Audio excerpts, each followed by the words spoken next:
وَزَكَرِيَّا إِذْ نَادَى رَبَّهُ، اور زکریا کو یاد کرو جب اس نے اپنے رب کو پکارا۔ اب حضرت زکریا علیہ السلام کا واقعہ بیان کیا جا رہا ہے کہ حضرت زکریا علیہ السلام نے اللہ تعالیٰ کی بارگاہ میں دعا کی کہ اے میرے رب، مجھے بے اولاد نہ چھوڑ بلکہ وارث عطا فرما، اور تو سب سے بہتر وارث ہے۔ یعنی اللہ تعالیٰ مخلوق کے فنا ہونے کے بعد بھی باقی رہنے والا ہے۔ آپ نے دعا یہ فرمائی کہ اے میرے رب، مجھے بے اولاد نہ چھوڑو، یعنی مجھے اولاد عطا فرما، بے اولاد نہ چھوڑ بلکہ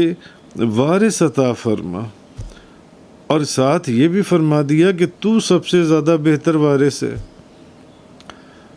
یعنی اللہ تعالیٰ مخلوق کے فنا ہونے کے بعد باقی رہنے والا ہے، یعنی کہ اگر تو مجھے وارث نہ بھی دے تو بھی کچھ غم نہیں ہے، کوئی تکلیف نہیں، کوئی غم نہیں، کیونکہ مولا کریم تو بہتر وارث ہے، تو بہتر وارث ہے۔ تو یہاں ہمیں پھر ایک چیز سمجھ میں آتی ہے کہ جس طرح کی دعا مانگی جائے اسی قسم کے نام سے اللہ کو یاد کیا جائے۔ اس موضوع کے اوپر پہلے بھی کئی مرتبہ گفتگو ہو چکی ہے کہ جس طرح کی دعا ہو اسی طرح کے نام سے اللہ تعالیٰ کو پکارا جائے،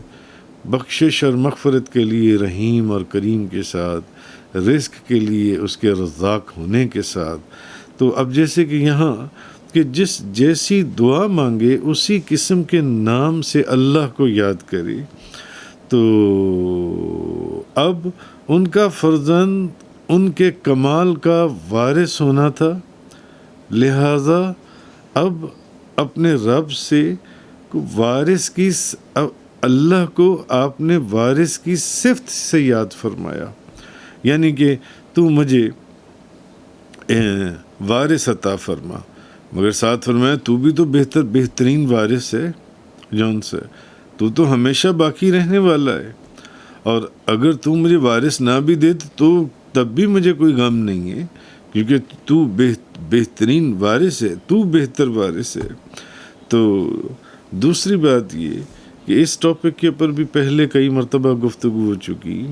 کہ دین کی خدمت کے لیے بیٹے کی دعا کرنا یہ نبیوں کی سنت ہے، دین کی خدمت کے لیے، تاکہ وہ مولا کریم اس دین کی، تیرے دین کی، اس کی خدمت کے لیے مجھے بیٹا عطا فرما، اور اس نیت سے بیٹے کی دعا کرنا یہ انبیاء کی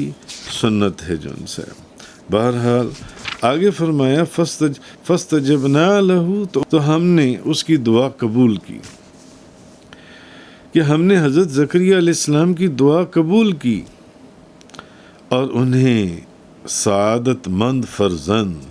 حضرت یحییٰ علیہ السلام عطا فرمائی۔ ان کی دعا قبول ہوئی اور ان کو بیٹا عطا فرمایا جو کہ نبی تھے، حضرت یحییٰ علیہ السلام عطا فرمائے، اور حضرت زکریا علیہ السلام کے لیے آپ کی زوجہ کا جو بھانج پن تھا، آپ کی زوجہ میں سے اس مرض کو یا اس بھانج پن کو دور کر کے آپ کی زوجہ کو اولاد پیدا کرنے کے لیے قابل بنا دیا اللہ تبارک و تعالیٰ نے۔ آپ کی دعا ایسی قبول ہوئی، بیٹا بھی عطا فرمایا، اور وہ بھی جو نبی ہو دین کی خدمت کے لیے، اور پھر آپ کی بیوی، آپ کی زوجہ چونکہ ایک بھانج عورت تھیں، ان کے بھانج پن کو ختم کیا اور انہیں اولاد پیدا کرنے کے قابل بنا دیا۔ انہم کانوا یسارعون فی الخیرات، بے شک وہ نیکیوں میں جلدی کرتے تھے۔ یعنی جن انبیاء کرام علیہم الصلاۃ والسلام کا ذکر ہوا ان کی دعائیں اس وجہ سے قبول ہوئیں کہ وہ نیکیوں میں جلدی کیا کرتے تھے۔ جن انبیاء کرام کا پیچھے ابھی ذکر چلا ہے،